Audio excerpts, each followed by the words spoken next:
Good morning, everyone. So today's topic is methods of redemption of debentures. നമ്മൾ കഴിഞ്ഞ ക്ലാസ്സിലൊക്കെ എന്താണ് റിഡംഷൻ എന്നുള്ള കാര്യം ബേസിക് ആയിട്ടുള്ള കുറച്ച് കാര്യങ്ങളും കുറച്ച് ജേണൽ എൻട്രീസുമാണ് ഡിസ്കസ് ചെയ്തത്.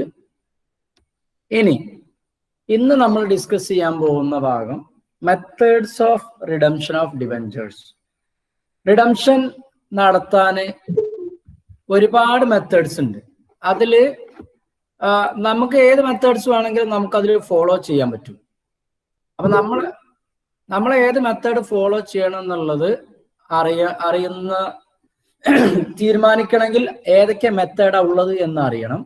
അതിൻ്റെ ഇഫക്റ്റീവ്നെസ്സും അല്ലെങ്കിൽ എന്തൊക്കെ തരത്തിലുള്ള കാര്യങ്ങളാണ് ഓരോ മെത്തേഡിലും നമ്മൾ ശ്രദ്ധിക്കേണ്ടത്.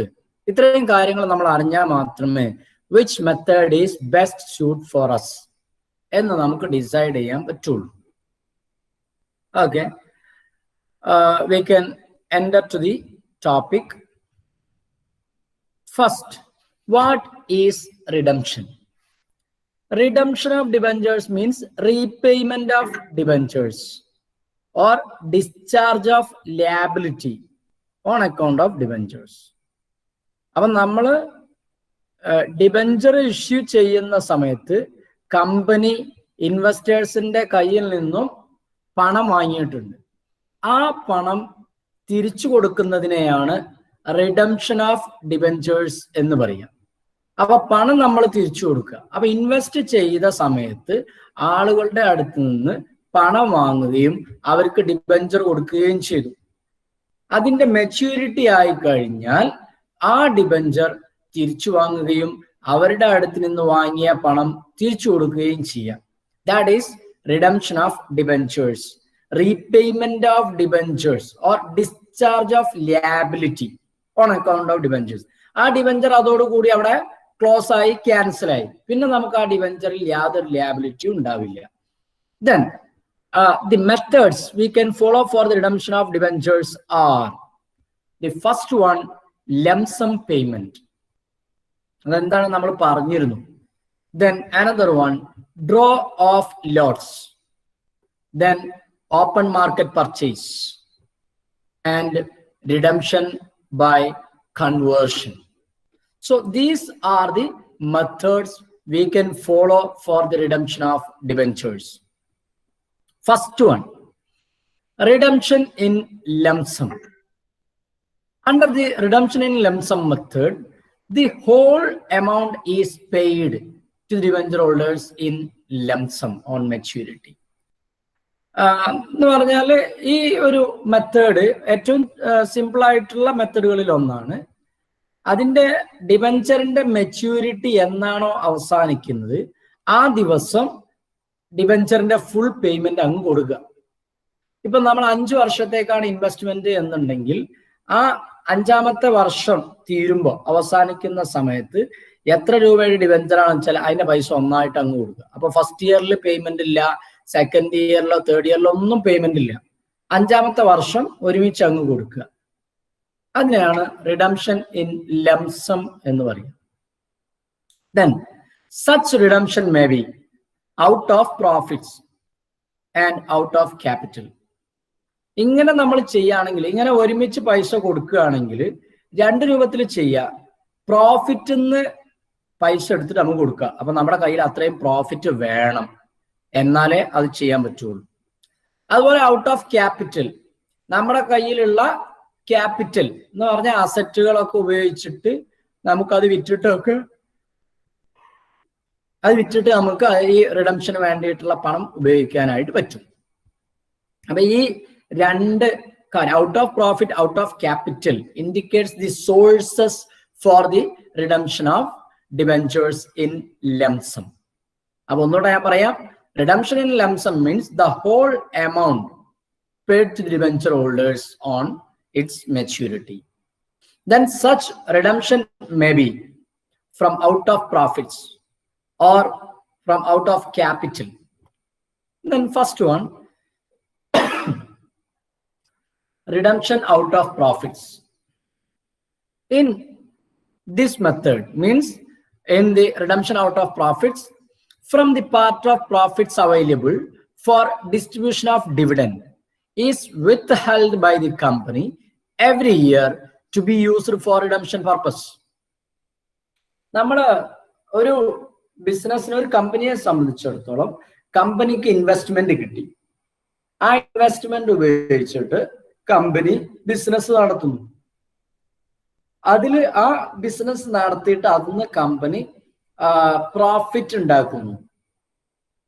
Then this profit is really is a liability to the company. യഥാർത്ഥത്തിൽ ഈ പ്രോഫിറ്റ് കമ്പനിക്ക് ഒരു ലിയാബിലിറ്റി ആണ്. കാരണം ഇത് ഇതിന്റെ ഇൻവെസ്റ്റേഴ്സിന് കൊടുക്കാനുള്ളതാണ്. അപ്പൊ ആ പ്രോഫിറ്റ് ഇൻവെസ്റ്റേഴ്സിന് കൊടുക്കാനുള്ളതാണ്, അവരുടെ റിട്ടേൺ ആണത്.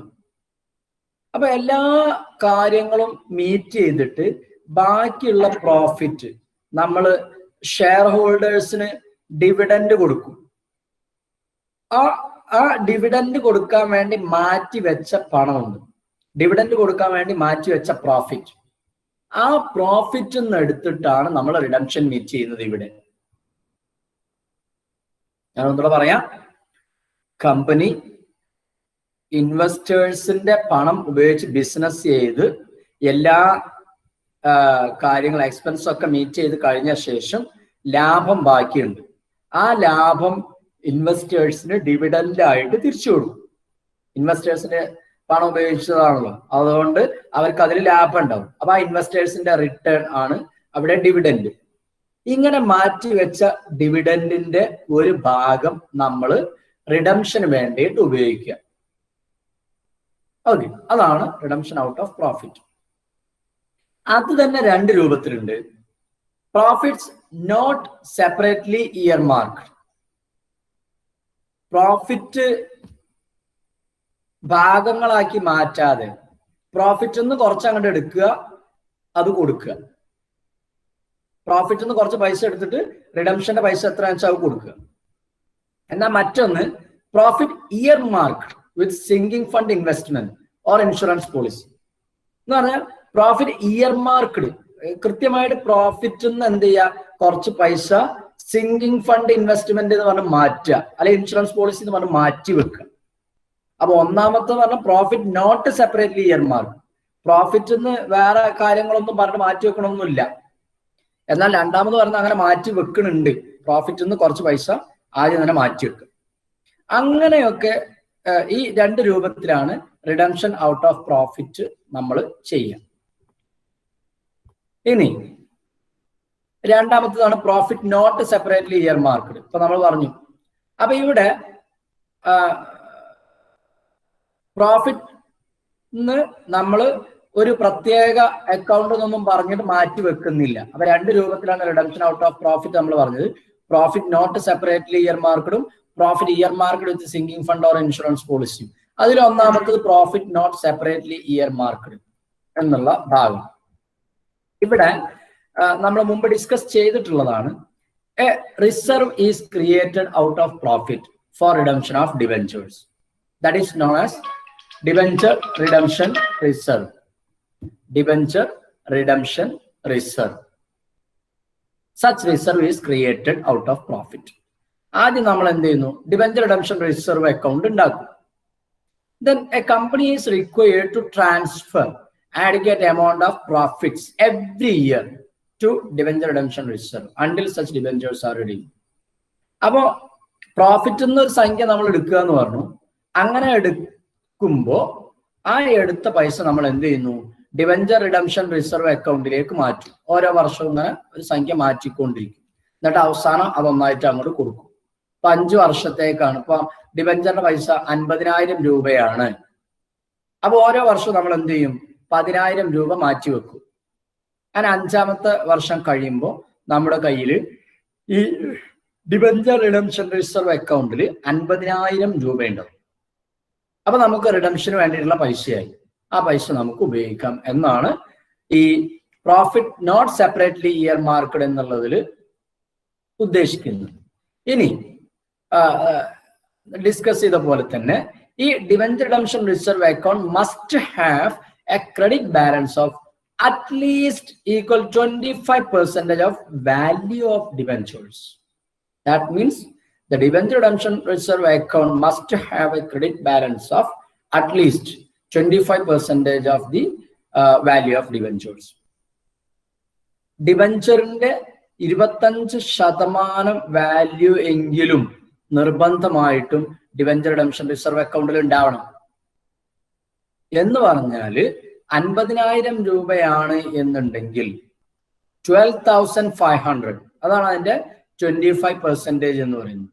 അപ്പൊ 50,000 രൂപയുടെ ഡിബഞ്ചറാണ് റെഡീം ചെയ്യാനുള്ളതെങ്കിൽ ഡിബഞ്ചർ റിഡംഷൻ റിസർവ് അക്കൗണ്ട് ഉണ്ടാക്കുമ്പോൾ 12,500 രൂപ 12,500 should be credited at first. എന്നാൽ മാത്രമേ അത്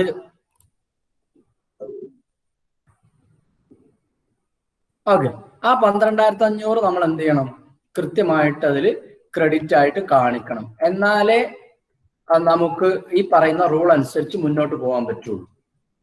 ചില ആളുകൾ എന്ത് ചെയ്യും, ഈ 50,000 രൂപ ഡിബഞ്ചർ ഉണ്ടെങ്കിലും 5,000 രൂപ ഇടും. ആ 5,000 രൂപ വെച്ചാൽ പോരാ, അത് നിയമവിരുദ്ധമാണ്. കമ്പനീസ് ആക്ട് 2013 അനുസരിച്ച് every company if they are decided to redeem debentures out of profits not separately earmarked, then they want to create debenture redemption reserve account, and the company want to keep a credit balance of at least 25% of the value of debentures.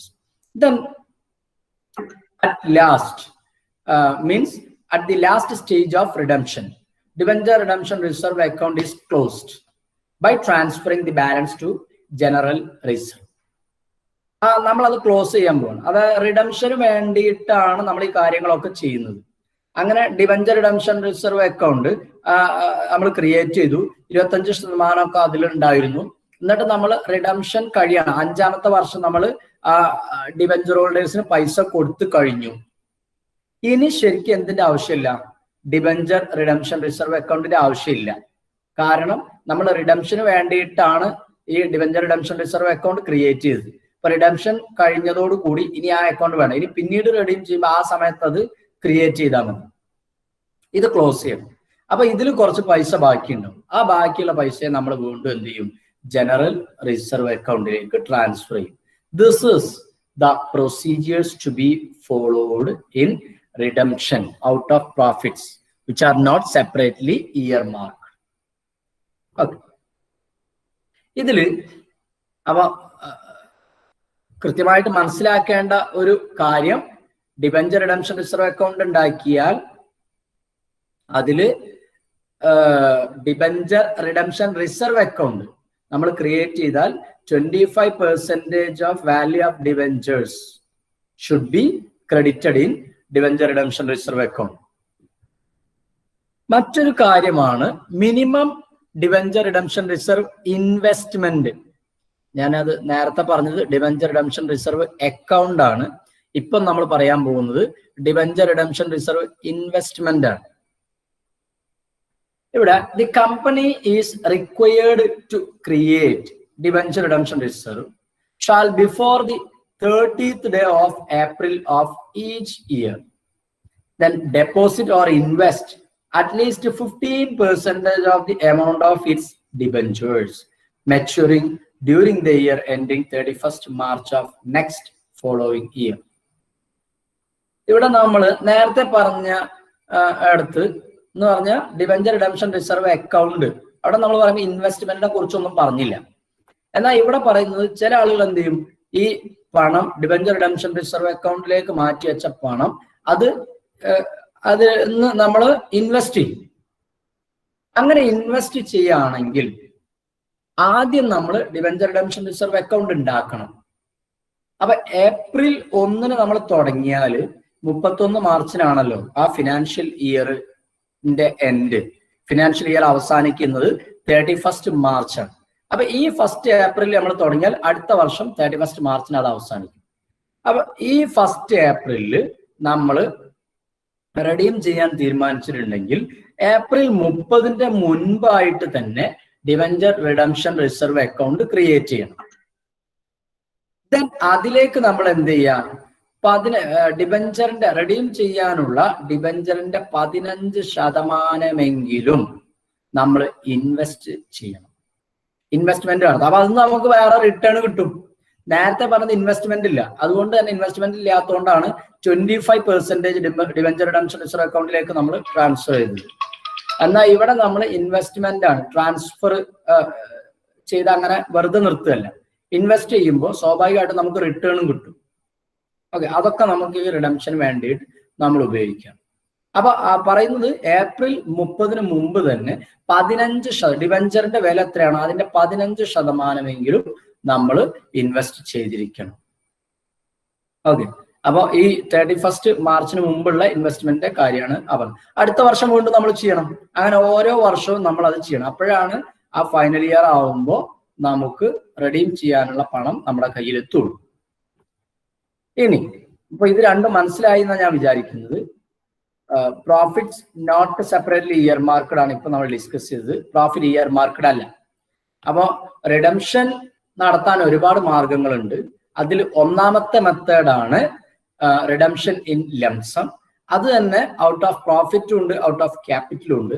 അതിൽ out of profit രണ്ടെണ്ണമാണ്. Profits not separately ഇയർ മാർക്കഡും profit earmarked as എഗിങ് fund or insurance policy. അതിൽ ഒന്നാമത്താണ് profit not separately earmarked. Okay, അപ്പൊ അതിൽ നമ്മൾ പ്രധാനമായിട്ട് ശ്രദ്ധിക്കേണ്ട ഒരു case debenture redemption reserve account create ചെയ്യണം എന്നുള്ളതാണ്. ഇനി അതിന്റെ ജേണൽ എൻട്രി നോക്കുക. ആദ്യം തന്നെ നമ്മൾ ഇതിൽ ഇഷ്യൂ ചെയ്യുന്ന ജേണൽ എൻട്രി ഒന്നും ഇതിൽ ഡിസ്കസ് ചെയ്യുന്നില്ല, റിഡംഷന്റെ മാത്രമേ ഡിസ്കസ് ചെയ്യുന്നുള്ളൂ. ആദ്യം തന്നെ നമ്മൾ പറഞ്ഞു റിഡംഷൻ ചെയ്യണം എന്നുണ്ടെങ്കിൽ അതിൽ ആദ്യം നമ്മൾ ഡിബഞ്ചർ ആണ് റിഡീം ചെയ്യുന്നത്. അതുകൊണ്ട് ഡിബഞ്ചർ റിഡംഷൻ റിസർവ് അക്കൗണ്ട് ഉണ്ടാക്കണം എന്ന് പറഞ്ഞു. അതിന് നമ്മൾ പ്രോഫിറ്റ് എന്നാണല്ലോ ഇപ്പൊ നമ്മൾ പൈസ എടുക്കുക എന്ന് പറയുന്നത്. അപ്പോൾ ഉള്ള ആദ്യത്തെ journal entry profit and loss appropriation account debtor to debenture redemption reserve account. 50,000 രൂപയാണെങ്കിൽ എത്രയാണോ ആ രൂപയെ നമ്മൾ ഡിബഞ്ചർ റിഡംഷൻ റിസർവ് അക്കൗണ്ടിലേക്ക് ട്രാൻസ്ഫർ ചെയ്യും. അപ്പൊ ആ പൈസ എടുത്തത് പ്രോഫിറ്റ് എന്നായതുകൊണ്ടാണ് പ്രോഫിറ്റിനെ നമ്മൾ ഡെബിറ്റ് ചെയ്തത്. Profit or loss appropriation account debtor to debenture redemption reserve account. അപ്പൊ റിസർവ് അക്കൗണ്ടിലേക്ക് പൈസ വന്നു, അതിനെ ക്രെഡിറ്റ് ചെയ്തു. ഇനി അടുത്തത് നമ്മൾ പുതിയൊരു അക്കൗണ്ട് ഉണ്ടാക്കണം. ഇൻവെസ്റ്റ്മെന്റ് നടത്തുക എന്ന് പറഞ്ഞല്ലോ, minimum debenture redemption reserve investment പറഞ്ഞു. ആ ഇൻവെസ്റ്റ്മെന്റ് നടത്തുക. അപ്പൊ ഇൻവെസ്റ്റ്മെന്റ് നടത്തുമ്പോൾ ആ ഇൻവെസ്റ്റ്മെന്റ് ഒരു അസറ്റാണ്, അതിനെ നമ്മൾ ഡെബിറ്റ് ചെയ്യും. നമ്മൾ പറഞ്ഞിരുന്നു റിയൽ അക്കൗണ്ടിലാണ് അസറ്റ് വരിക. Debit what comes in and credit what goes out. അപ്പൊ ഇവിടെ ഇൻവെസ്റ്റ്മെന്റ് എന്ന് പറഞ്ഞാൽ നമുക്കൊരു അസറ്റാണ്.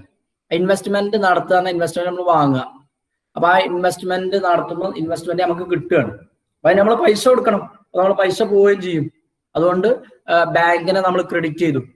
അപ്പൊ debenture redemption reserve investment, debenture redemption reserve investment account debtor to bank account. ഇതാണ് ജേണൽ എൻട്രി. ഇനി ഈ വർഷങ്ങളൊക്കെ കഴിഞ്ഞ് അവസാനം നമ്മൾ റെഡീം ചെയ്യണ സമയമാകുമ്പോൾ ഈ ഇൻവെസ്റ്റ്മെന്റ് നമ്മൾ വിൽക്കും. അപ്പൊ ഈ കൊടുത്ത പൈസ നമുക്ക് തിരിച്ചും ഘടന കിട്ടും. അപ്പൊ നമ്മൾ എന്ത് ചെയ്യും, ഇതിന്റെ നേരെ ഓപ്പോസിറ്റ് ജേണൽ എൻട്രി. കാരണം വിൽക്കുന്ന സമയത്ത് പൈസ നമുക്ക് കിട്ടുക ചെയ്യുക, അതുകൊണ്ട് അതിനെ നമ്മൾ ഡെബിറ്റ് ചെയ്യും. Bank account debtor. അസറ്റ് നമ്മളിൽ നിന്ന് പോകുമ്പോൾ അതിനെ ക്രെഡിറ്റ് ചെയ്യും to debenture redemption reserve investment account. ഇതാണ് അതിലുള്ള ജേണൽ എൻട്രി. പിന്നെ അവസാനം ഇനി പൈസ ഡിബഞ്ചർ ഹോൾഡേഴ്സിന് കൊടുക്കണം. അപ്പൊ ഡിബഞ്ചർ ഹോൾഡേഴ്സിന് കൊടുക്കുമ്പോൾ അത് പ്രീമിയത്തിനാണ് കൊടുക്കുന്നത് എന്നുണ്ടെങ്കിൽ അത് ഡ്യൂ ആവുമ്പോഴുള്ള journal entry debenture account debtor, premium on redemption of debentures account debtor. അപ്പൊ അവിടെ പ്രീമിയം എന്താണ്, ശരിക്കും നമുക്കൊരു എക്സ്പെൻസ് ആണ്. അപ്പൊ എക്സ്പെൻസ് നോർമൽ അക്കൗണ്ട് നോമിനൽ അക്കൗണ്ടിലാണ് വരിക. Debit all expenses and credit all income എന്നാണ് നമ്മൾ പറഞ്ഞത്. അപ്പൊ ഇവിടെ എക്സ്പെൻസ് ആണ്, നമുക്ക് പ്രീമിയം അധിക ചെലവാണ്. അപ്പൊ debentures account debtor, premium on redemption of debentures account debtor to debenture holders. ആർക്കാണോ കൊടുക്കേണ്ടത് അവരെ നമ്മൾ ക്രെഡിറ്റ് ചെയ്യും. ഓക്കെ, അവര് നമ്മളെ ക്രെഡിറ്റേഴ്സ് ആണ്, അവർക്ക് നമ്മൾ കൊടുക്കാനുണ്ട്. അപ്പൊ ടു ഡിബഞ്ചർ ഹോൾഡേഴ്സ്. ഇനി അവർക്ക് പൈസ കൊടുക്കുമ്പോഴോ ആ കൊടുക്കാനുള്ള ആളുകളുടെ പേര് അവര് നമ്മൾ ഡെബിറ്റ് ചെയ്യും അല്ലെ, ഡെബിറ്റ് ദ റിസീവർ പേഴ്സണൽ അക്കൗണ്ടിൽ. അപ്പോൾ debenture holders account debtor to bank account, അവർക്ക് എത്ര പണം എന്ന് വെച്ചാൽ അത് നമ്മൾ കൊടുക്കും. ദെൻ ലാസ്റ്റ് പറഞ്ഞു അങ്ങനെ ഒക്കെ കഴിഞ്ഞിട്ട് ഡിബഞ്ചർ റിഡംഷൻ റിസർവ് അക്കൗണ്ടിൽ പണം ബാക്കി ഉള്ളത് എത്രയാണെന്ന് നോക്കുക, അത് നേരെ ജനറൽ റിസർവിലേക്ക് നമ്മൾ ട്രാൻസ്ഫർ ചെയ്യും. ആ ട്രാൻസ്ഫർ ചെയ്ത് അക്കൗണ്ട് ക്ലോസ് ചെയ്യുന്ന ജേണൽ എൻട്രി ആണ് debenture redemption reserve account debtor to general reserve account. അപ്പൊ ഇവിടെ നിങ്ങൾ ശ്രദ്ധിക്കേണ്ടത് ആറാമത്തെ ജേണൽ എൻട്രി, ഏറ്റവും ലാസ്റ്റ് പറഞ്ഞ ജേണൽ എൻട്രി, അവിടെ നമ്മൾ ഡിബഞ്ചർ റിഡംഷൻ റിസർവ് അക്കൗണ്ട് അതിനൊരു ഡെബിറ്റ് ആണ് ചെയ്തത്. നേരെ മറിച്ച് അതിനു മുമ്പൊന്നും നമ്മൾ ഇത് എഴുതിയിട്ടില്ല, നമ്മൾ ഫസ്റ്റിൽ എഴുതിയതായിരിക്കും. അഞ്ചാമത്തേൽ ഡിബഞ്ചർ റിഡംഷൻ റിസർവ് ഇല്ല, നാലാമത്തതിലില്ല. ഓക്കെ, പിന്നെ മൂന്നാമത്തതിൽ ഡിബഞ്ചർ റിഡംഷൻ ഇൻവെസ്റ്റ്മെന്റ് ആണ്, രണ്ടാമത്തേതിലും അതെ ഡിബഞ്ചർ റിഡംഷൻ റിസർവ് ഇൻവെസ്റ്റ്മെന്റ് ആണ്. എന്നാൽ ഒന്നാമത്തേതിൽ നോക്കുക, profit or loss appropriation account debtor to debenture redemption reserve account. അവിടെ നമ്മൾ ഡിബഞ്ചർ റിഡംഷൻ റിസർവ് അക്കൗണ്ടിനെ ക്രെഡിറ്റ് ചെയ്തു, അങ്ങനെയാണ് അത് ക്രിയേറ്റ് ചെയ്തത്. ഇനി അത് ഇല്ലാതാവണമെങ്കിൽ എന്ത് ചെയ്യണം, അതിനെ ഡെബിറ്റ് ചെയ്യണം. അപ്പൊ ആ ഡെബിറ്റ് ചെയ്ത് ശരിക്കും ഏറ്റവും ലാസ്റ്റ് ആറാമത്തെ ജേണൽ എൻട്രിയിലാണ് debenture redemption reserve account debtor to general reserve account. These are the journal entries for the redemption of debentures out of profits. Then, any question നോക്കുക. On 1st April 2012, Zaira Limited issued 20,000 12% debentures of ₹100 each at a premium of 5% and redeemable at a premium of 10%. Okay. The debentures are redeemable on 31st March 2015, fully out of profits. Past journal entries for issue and redemption of debentures. Ignore debenture interest and loss on issue of debentures. അപ്പോൾ ഇവിടെ പറയുന്നത് ഒരു company, Saira limited എന്നാണ് കമ്പനിയുടെ പേര്. ആ company 2012 April 1 ₹100 വിലയുള്ള 20,000 debenture issue ചെയ്തു. ഇഷ്യൂ ചെയ്തത് പ്രീമിയത്തിനാണ്, 5% പ്രീമിയം. അത് റെഡീം ചെയ്യുമ്പോൾ 10% പ്രീമിയം ആയിട്ട് തിരിച്ചു കൊടുക്കുമെന്ന് പറഞ്ഞിട്ടുണ്ട്. ഓക്കെ, മനസ്സിലായി വിചാരിക്കുന്നു. കമ്പനി ₹100 വിലയുള്ള ഡിബഞ്ചർ 20,000 ഡിബഞ്ചർ 5% പ്രീമിയത്തിനാണ് ഇഷ്യൂ ചെയ്തത്. അത് ഇഷ്യൂ ചെയ്യുമ്പോൾ തന്നെ റെഡീമബിൾ റിഡംഷൻ എങ്ങനെ പറയും?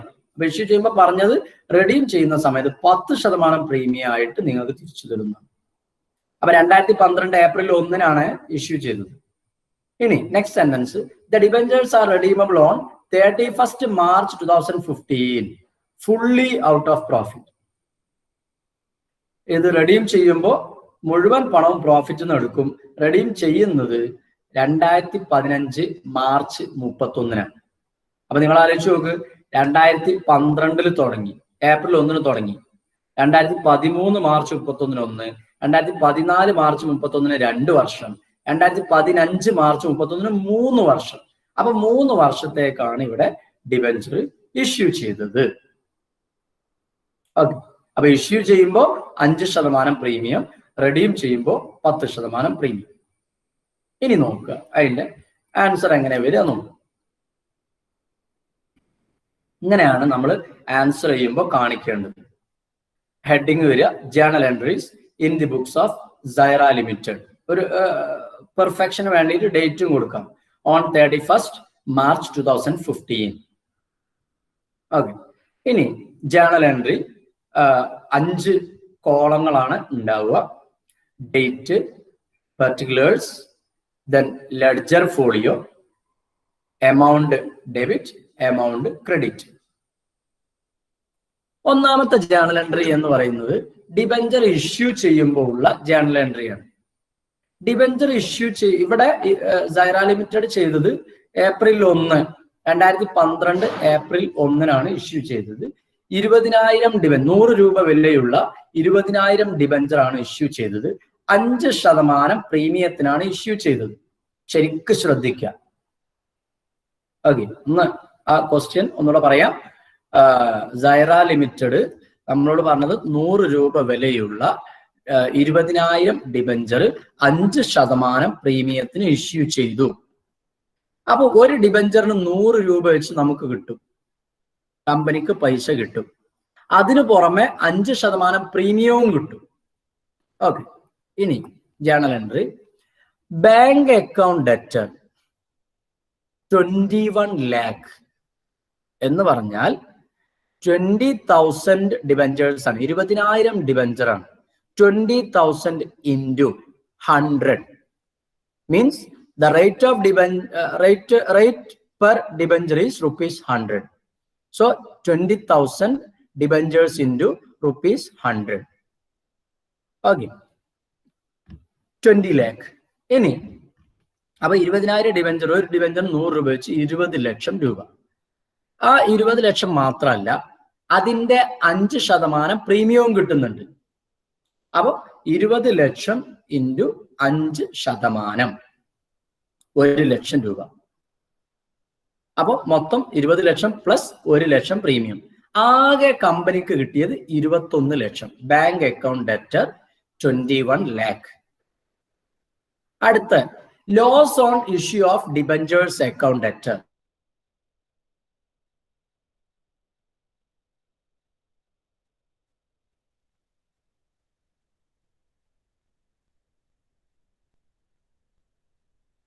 ഡിബഞ്ചറിനും 1 ലക്ഷം പ്രീമിയം ആയിട്ട് നമുക്ക് കിട്ടി. മൊത്തം 21 ലക്ഷം കിട്ടി. അടുത്തത് പറയുന്നത് loss on issue of debentures account debtor 2 lakh. ഇവിടെ ഈ 2 lakh ലോസ് എന്ന് പറയുന്നത് loss on issue of debentures account. Issue ചെയ്യുമ്പോൾ തന്നെ നമുക്കറിയാം റിഡീം ചെയ്യുന്നത്, റിഡംഷൻ നടത്താൻ പോകുന്നത് 10% പ്രീമിയത്തിനാണ്. അപ്പൊ ഡിബഞ്ചറിന്റെ വില 100 രൂപ, അപ്പൊ 20 ലക്ഷമാണ്. 20 ലക്ഷത്തിന്റെ 10% എന്ന് പറയുമ്പോൾ 2 ലക്ഷം രൂപ. അതാണ് അവിടെ loss on issue of debentures account debtor 2 lakh. Then ഇനി ക്രെഡിറ്റ് ആണ് 12% ഡിബഞ്ചേഴ്സ് അക്കൗണ്ട്. ഡിബഞ്ചറിന്റെ യഥാർത്ഥ rate 20 lakh. Premium on redemption of debentures account, redeem ചെയ്യുന്ന സമയത്തുണ്ടാവുന്ന premium. Okay, 2 lakh. Then security premium account, നമ്മൾക്ക് ഇപ്പൊ കിട്ടിയ പ്രീമിയം 1 lakh. അതാണ് ഫസ്റ്റ് ജേണൽ എൻട്രി. അതിലാണ് ഏറ്റവും കൂടുതൽ വരുന്നത്. കൃത്യമായിട്ട് മനസ്സിലാക്കുക. ബാങ്ക് അക്കൗണ്ട് ഇപ്പം നമ്മൾ ഇഷ്യൂ ചെയ്യുന്നേ ഉള്ളൂ. ഇഷ്യൂ ചെയ്യുമ്പോൾ തന്നെ ഡിബഞ്ചറിന് 20 ലക്ഷവും 1 ലക്ഷം അതിന്റെ ആ ഡിബഞ്ചറിന്റെ പ്രീമിയം ആയിട്ടും മൊത്തം 21 ലക്ഷമാണ് നമ്മൾ ഡെബിറ്റ് ചെയ്തത്. Then loss on issue of debentures, നമ്മളിത് റെഡീം ചെയ്യുന്ന സമയം നമുക്ക് വരാനുള്ള നഷ്ടം, ആ 20 ലക്ഷം വിലയുള്ള ഡിബഞ്ചറിന് നമ്മൾ 2 ലക്ഷം രൂപ നമുക്ക് നഷ്ടം വരും. അതുപോലെ അതിന് ക്രെഡിറ്റ് ചെയ്യുമ്പോൾ 12% debentures account 20 lakh. Premium on redemption of debentures, redeem ചെയ്യുന്ന സമയത്ത് ഉണ്ടാവുന്ന premium 2 lakh. Then security premium 1 lakh. Okay, രണ്ടാമത്തെ ജേണൽ എൻട്രി, അതായത് ആ വർഷം ആദ്യം ഇഷ്യൂ ചെയ്തതാണ്. ഇനി അടുത്ത വർഷം അവസാനം നമ്മളിത് റെഡീം ചെയ്യണമല്ലോ. അപ്പൊ റെഡീം ചെയ്യണമെങ്കിൽ ഔട്ട് ഓഫ് പ്രോഫിറ്റ് ആണ്. അപ്പോ ആ വർഷാവസാനം ഏപ്രിൽ 1, 2012 അതിന് ആ ഡേറ്റിൽ തുടങ്ങിയ ഫിനാൻഷ്യൽ ഇയർ എൻഡ് ചെയ്യുന്നത്, അവസാനിക്കുന്നത് അടുത്ത വർഷം മാർച്ച് 31. അത് ആ ഡേറ്റ് ആണ് അവിടെ കൊടുത്തത്, 31st March 2013. അന്ന് നമ്മൾ എന്ത് ചെയ്യും? Debenture redemption reserve account create ചെയ്യും. അപ്പൊ ഫുള്ളി ഔട്ട് ഓഫ് പ്രോഫിറ്റ് എന്നാണ് നമ്മൾ പൈസ എടുക്കുന്നത്. Profit and loss appropriation account debtor to debenture redemption reserve account 20 lakh. ആ ഡിബഞ്ചറിന്റെ വില മാത്രമാണ് നമ്മൾ ഇവിടെ എടുത്തത്, 20 ലക്ഷം വിലയുള്ള ഡിബഞ്ചർ. ഓക്കെ, 20 ലക്ഷം രൂപയാണ് ഡിബഞ്ചറിന്റെ വില. അത് നമ്മൾ ഡിബഞ്ചർ റിഡംഷൻ റിസർവ് അക്കൗണ്ടിലേക്ക് മാറ്റി വെച്ചു. ഇനി അടുത്ത് നോക്കുക, നമ്മൾ ഇൻവെസ്റ്റ്മെന്റ് നടത്തുകയാണ്.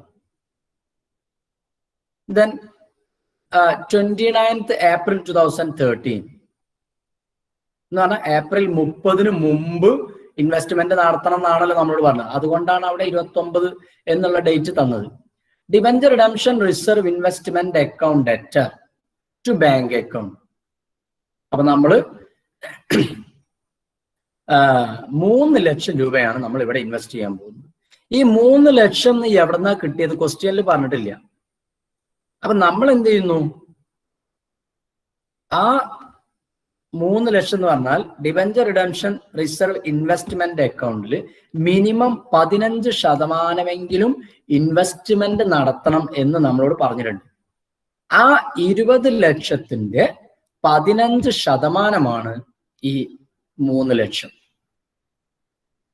ഓക്കെ, നമ്മൾ നേരത്തെ പറഞ്ഞപ്പോ debenture redemption reserve account create ചെയ്യുക, എന്നിട്ട് നമ്മൾ ഇൻവെസ്റ്റ്മെന്റ് നടത്തുന്ന സമയത്ത് മിനിമം 15% ഏപ്രിൽ 30 മുൻപായിട്ട് ഇൻവെസ്റ്റ്മെന്റ് നടത്തണം എന്ന് പറഞ്ഞു. അപ്പൊ ഏപ്രിൽ 30 മുമ്പ് എന്ന് പറഞ്ഞാൽ ഏപ്രിൽ 29 ഇവിടെ നടത്തിയത്. ഓക്കെ, അപ്പൊ 20 ലക്ഷത്തിന്റെ 15% എന്ന് പറയുമ്പോൾ 3 ലക്ഷം രൂപയാണ്. With investment made equal 15% of debentures. ഇനി അടുത്തത്, ഈ ഇൻവെസ്റ്റ് ചെയ്തത് നോക്കുക, ഏപ്രിൽ മാസത്തിലാണ്. 29th April 2013, ഏപ്രിൽ 29 നടത്തിയിട്ടുണ്ട്. ഇനി അടുത്ത വർഷം അവസാനമാവുമ്പോൾ നമ്മൾ എന്ത് ചെയ്യുന്നു, ഈ ഇൻവെസ്റ്റ്മെന്റ് എന്ന് പറഞ്ഞാൽ ഇഷ്യൂ ചെയ്തത് ഏപ്രിൽ 1, 2012. ആ വർഷം അവസാനിക്കുക 31 March 2013. ഇത്രയേ ഉള്ളൂ ഇതിൽ. ഇനി നമ്മൾ എന്ത് ചെയ്യുന്നു, അത് ഇൻവെസ്റ്റ്മെന്റ് നടത്തി. ഇനി ആ ഇൻവെസ്റ്റ്മെന്റിന് കിട്ടുന്ന റിട്ടേൺ നമ്മളോട് മൈൻഡ് ചെയ്യണ്ട എന്ന് ക്വസ്റ്റ്യനിൽ പറഞ്ഞിട്ടുണ്ട്. Ignore debenture interest and loss on issue of debentures. അതൊന്നും ഇപ്പൊ ജേണൽ എൻട്രി എഴുതണ്ട. അതുകൊണ്ടാണ് ഇതിൽ എഴുതാത്തത് കേട്ടോ. ഉള്ള ജേണൽ എൻട്രി വേറെ വരുന്നുണ്ട്. അങ്ങനെ നമ്മൾ 2012 ഏപ്രിൽ ഇഷ്യൂ ചെയ്തു. ആ വർഷം അവസാനിക്കുമ്പോൾ 2013 മാർച്ച്. ഇനി അപ്പൊ ഒരു വർഷമായി. 2014 മാർച്ച് 2 വർഷം. 2015 മാർച്ചിലാണ് 3 വർഷം തികയുക. 2015 മാർച്ചിലാണ് ഈ ഡിബഞ്ചർ റെഡീം ചെയ്യുക എന്ന് പറയുന്നത്. അപ്പൊ 2015 മാർച്ചിൽ നമ്മൾ എന്ത് ചെയ്യും, ഈ 3 ലക്ഷം നമ്മൾ വിൽക്കും.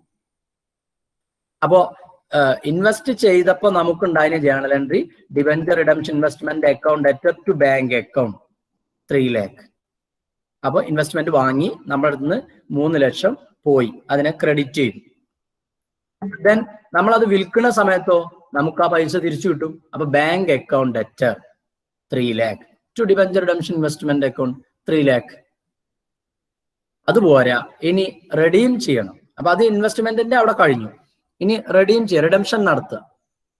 31 March 2015 12% debentures account debtor. 12% debentures account debtor. ഡിബഞ്ചറിന്റെ വില 20 lakh, 20 ലക്ഷം. Then premium on redemption of debentures account debtor 2 ലക്ഷം. കാരണം ഇഷ്യൂ ചെയ്തപ്പോൾ 5% പ്രീമിയത്തിനാണ് ഇഷ്യൂ ചെയ്തത്.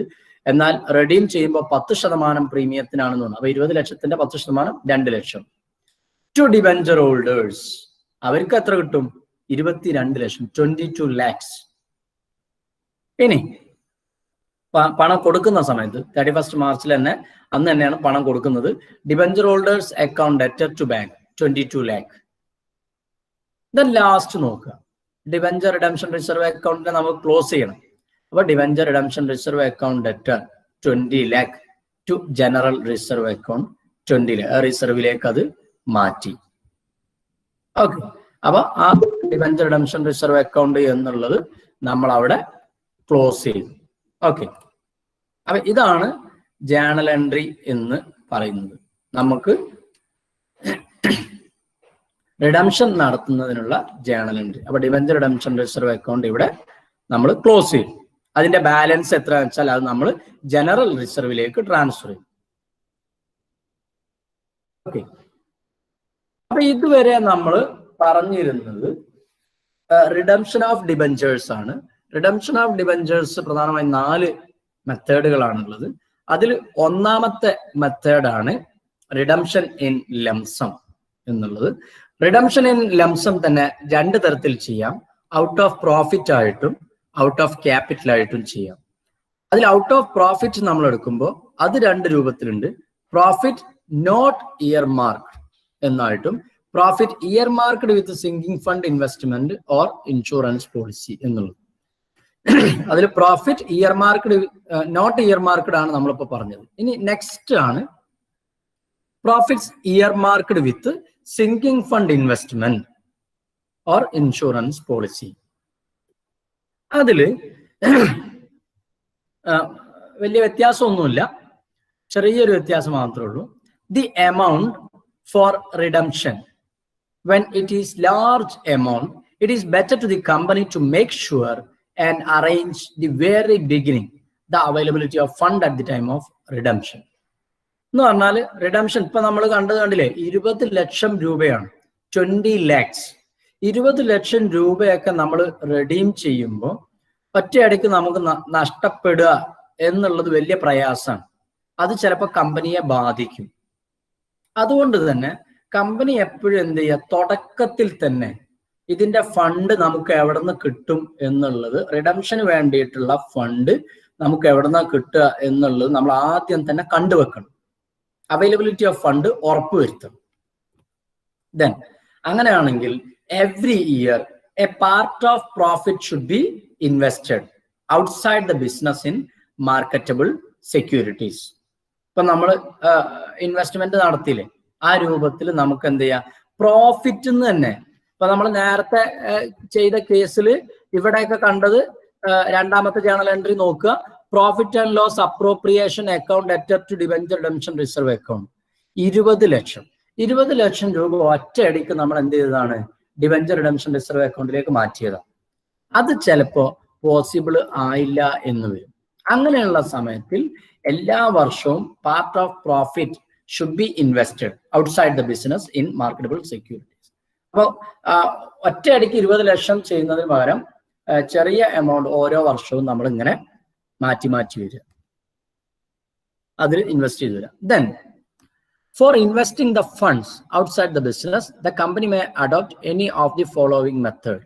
ഓക്കെ, അങ്ങനെ നമ്മൾ ഇൻവെസ്റ്റ് ചെയ്യുകയാണെങ്കിൽ ഇപ്പൊ നമ്മുടെ മെത്തേഡിന്റെ പേര് തന്നെ ശരിക്കും എന്താണ്, profit earmarked with sinking fund investment or insurance policy. ഒന്നെങ്കിൽ സിങ്കിങ് ഫണ്ട് ഇൻവെസ്റ്റ്മെന്റ് ആവാം, അല്ലെങ്കിൽ ഇൻഷുറൻസ് പോളിസി ആവാം എന്നുള്ള രൂപത്തിൽ. അപ്പൊ ആ രണ്ട് മെത്തേഡിൽ ഏതെങ്കിലും ഒന്ന് നമുക്ക് ഫോളോ ചെയ്യാം. നമുക്ക് സിങ്കിങ് ഫണ്ട് നോക്കാം. സിങ്കിങ് ഫണ്ടിൽ the company set aside certain amount of money each year out of profit and invest in government securities.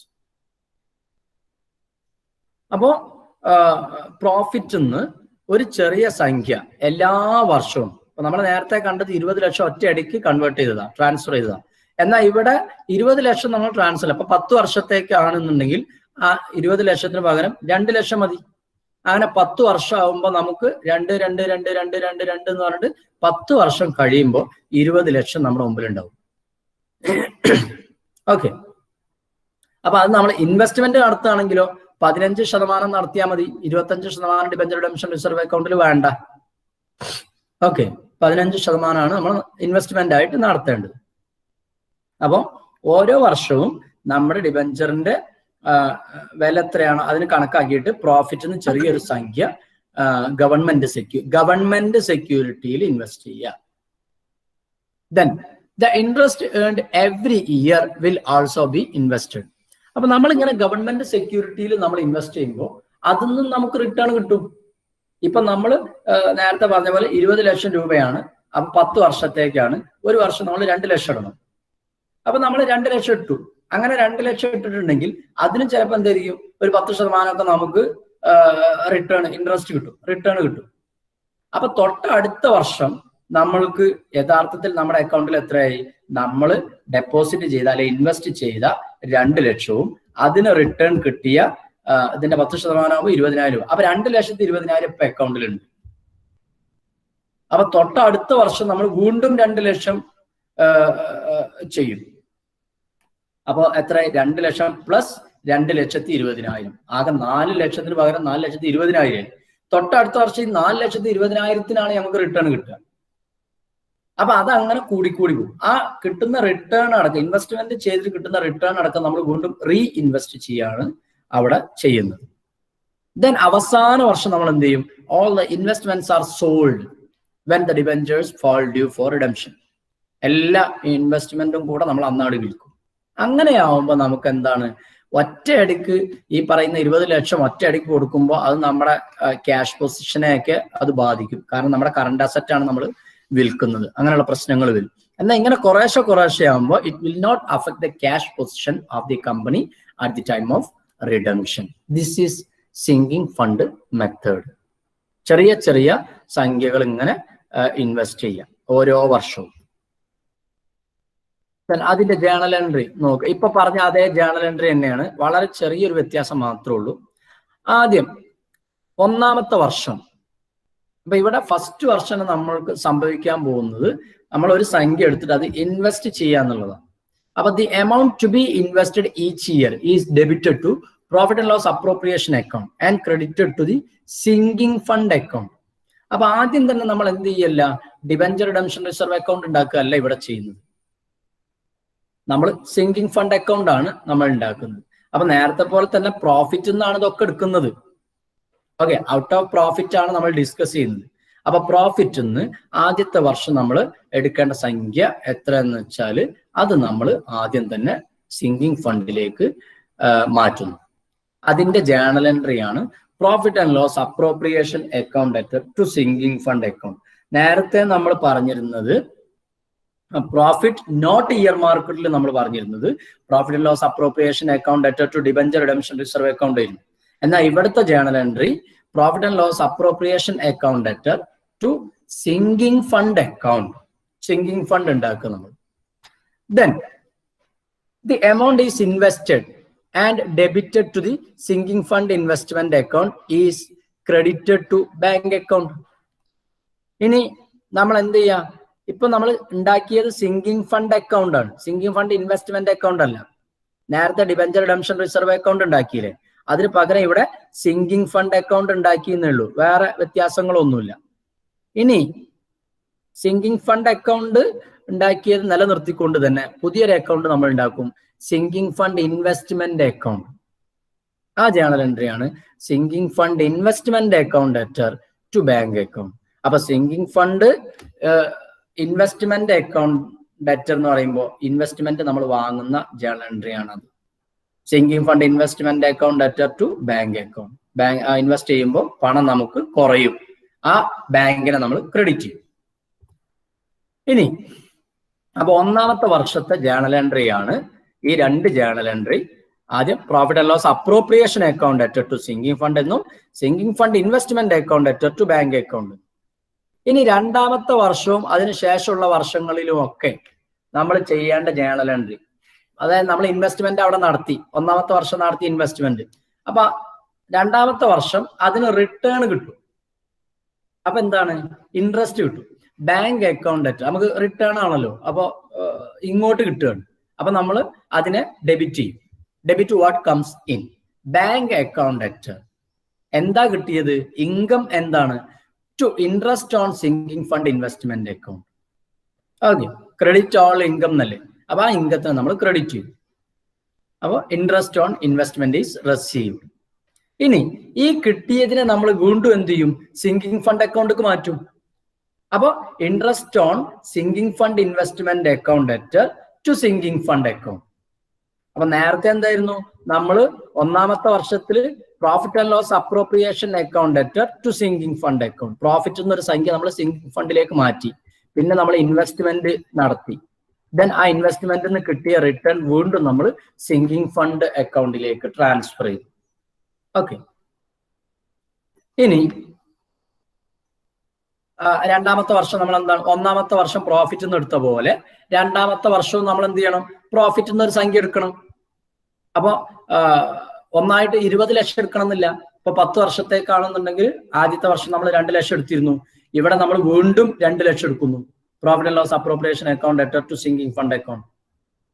Okay, annual instalments to sinking fund ഓരോ വർഷവും നമ്മൾ നടത്തുന്നതാണ്. ദെൻ വീണ്ടും sinking fund investment account debtor to bank. ഈ സംഖ്യയെ വീണ്ടും നമ്മൾ invest ചെയ്യും. അപ്പൊ അതേ ജേണൽ എൻട്രി തന്നെ. പക്ഷെ ഇവിടെ ഇൻവെസ്റ്റ് ചെയ്യുമ്പോൾ നമ്മൾ ശ്രദ്ധിക്കേണ്ടത് annual instalment plus interest to be invested, ഈ രണ്ടും കൂടെ വരും. നമുക്ക് നേരത്തെ കിട്ടിയ റിട്ടേൺ അടക്കമാണ് ഇവിടെ നമ്മൾ ചെയ്യുക. ഓക്കെ. ഇനി അങ്ങനെ രണ്ടാമത്തെ വർഷം, മൂന്നാമത്തെ, എത്ര വർഷം ഉണ്ടോ അത്രയും വർഷം അത് അങ്ങനെ കഴിഞ്ഞു പോകും. എന്നിട്ട് അപ്പൊ അത്രയും വർഷങ്ങളിൽ എന്തായിരിക്കും, ഈ ജേണൽ എൻട്രി ഇങ്ങനെ റിപ്പീറ്റ് ചെയ്ത് പോകും. നമുക്ക് ഇൻട്രസ്റ്റ് കിട്ടുന്നു, കിട്ടിയ ഇൻട്രസ്റ്റിനെ സിങ്കിങ് ഫണ്ടിലേക്ക് മാറ്റുന്നു, പിന്നെ പ്രോഫിറ്റ് നിന്ന് പൈസ എടുത്ത് സിങ്കിങ് ഫണ്ടിലേക്ക് ഇടുന്നു, വീണ്ടും നമ്മൾ ഇൻവെസ്റ്റ്മെന്റ് ആണ്. ഇതിങ്ങനെ സർക്കുലേറ്റ് ചെയ്തുകൊണ്ടേയിരിക്കും, റിപ്പീറ്റ് ചെയ്യും. എന്നിട്ട് അവസാനത്തെ വർഷം നമ്മൾ എന്ത് ചെയ്യും, നമ്മുടെ ഇൻവെസ്റ്റ്മെന്റ് വിൽക്കും. ഇൻവെസ്റ്റ്മെന്റ് വിൽക്കുമ്പോൾ നമുക്ക് പണം കിട്ടും. അപ്പോൾ bank account debtor to interest on sinking fund. ഇതിലിപ്പോ നമ്മൾക്ക് അവസാനത്തെ വർഷം കിട്ടുന്ന ഇൻട്രസ്റ്റ് ആണ്. Bank account debtor to interest on sinking fund investment. Okay. Then again ഈ കിട്ടിയ ഇൻട്രസ്റ്റിനെ സിങ്കിങ് ഫണ്ട് അക്കൗണ്ടിലേക്ക് മാറ്റും. ഒക്കെ നമ്മൾ നേരത്തെ ചെയ്ത അതേ journal entry. Interest on sinking fund investment account debtor to sinking fund account. Then profit and loss appropriation account debtor to sinking fund. ഇത്രയും കാര്യം നമ്മൾ നേരത്തെ ചെയ്തിട്ടുള്ളത് തന്നെയാണ്. അവിടെ നമ്മൾ ശ്രദ്ധിക്കേണ്ടത്, ഇവിടെ രണ്ടാമത്തെ വർഷമൊക്കെ നമ്മൾ ചെയ്തിരുന്ന ഒരു ലാസ്റ്റ് ജേണൽ എൻട്രി നോക്കുക. Sinking fund investment account debtor to bank. നമ്മളൊരു ഇൻവെസ്റ്റ്മെന്റ് നടത്തി, ആ ജേണൽ എൻട്രി അവസാനത്തെ വർഷം ഉണ്ടാവില്ല. കാരണം എന്താണ്, ഈ വർഷം നമ്മൾ ഇൻവെസ്റ്റ് ചെയ്തിട്ട് തൊട്ടടുത്ത വർഷം റിട്ടേൺ ഇല്ല. കാരണം ഈ വർഷം നമ്മൾ ഇൻവെസ്റ്റ് ചെയ്യുന്നേ ഇല്ല. ഇനിയുള്ളത് എന്താണ്, ഉള്ള ഇൻവെസ്റ്റ്മെന്റ് വിറ്റിട്ട് റിഡംഷൻ നടത്തേണ്ട വർഷമാണിത്. അതുകൊണ്ടാണ് അവിടെ താഴെ എഴുതിയത് നോക്കുക, no investment in the last year, investment already held will be sold. അത് ഈ വർഷം വിൽക്കാനുള്ളതാണ്, അതുകൊണ്ട് ഇനി ഇൻവെസ്റ്റ്മെന്റ് ഇവിടെ നടത്തുന്നില്ല. ഓക്കെ. ഇനി അങ്ങനെ നമ്മൾ വിൽക്കുന്ന സമയത്തുള്ള journal entry bank account debtor to sinking fund investment account. ഇതുവരെ സിങ്കിങ് ഫണ്ട് ഇൻവെസ്റ്റ്മെന്റ് അക്കൗണ്ടിനെ ഡെബിറ്റ് ചെയ്യുന്നു, ഇവിടെ നമ്മൾ ക്രെഡിറ്റ് ചെയ്യും. ഓക്കെ. ഇനി നമ്മൾ ഇങ്ങനെയൊക്കെ നടത്തിയിട്ട് നമുക്ക് ആ ഇൻവെസ്റ്റ്മെന്റിൽ ലാഭം കിട്ടി എന്ന് വിചാരിച്ചോളി. വിറ്റയിൽ ലാഭം കിട്ടി, ലാഭം ആവാം നഷ്ടം ആവാം. അങ്ങനെ ലാഭം കിട്ടിയിട്ടുണ്ടെങ്കിൽ അതിനെയും നമ്മൾ സിങ്കിങ് ഫണ്ട് അക്കൗണ്ടിലേക്ക് മാറ്റുക. എങ്ങനെ, ഇൻട്രസ്റ്റ് ഒക്കെ മാറ്റിയ പോലെ മാറ്റുക. Okay. Sinking fund investment account debtor to sinking fund account. ഇനി നഷ്ടമാണെന്നുണ്ടെങ്കിലോ ഇതിന്റെ നേരെ ഓപ്പോസിറ്റ് ജേണൽ എൻട്രി എഴുതും, sinking fund account debtor to sinking fund investment account. Okay.